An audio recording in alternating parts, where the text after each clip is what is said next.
Welcome to the Salmon Runs YouTube. Enjoy the video.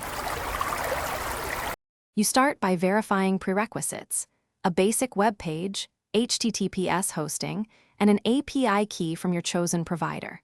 Once you have the key, restrict it to your domain and save it in an environment variable or on the server to avoid exposure. Then include the provider SDK script tag in your HTML head or install the npm package and import it in your build.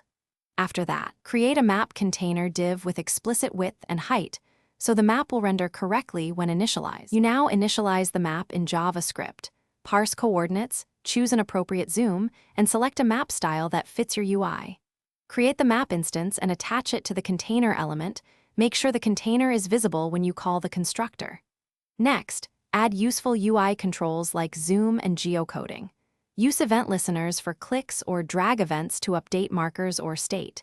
If using frameworks, mount the map in the component lifecycle so it cleans up on unmount. You finish by adding your data. Create markers or GeoJSON layers and attach pop-ups for interactivity. If you have many points, cluster them or use server-side tiling to keep performance smooth. Once done, optimize by lazy loading the map, debouncing frequent events, and caching tiles where possible. Then test on desktop and mobile, confirm billing and rate limits, and set up basic error logging. If the map won't load, check the API key restrictions and console errors. That fixes most issues. Thanks for watching. Consider subscribing if we helped you.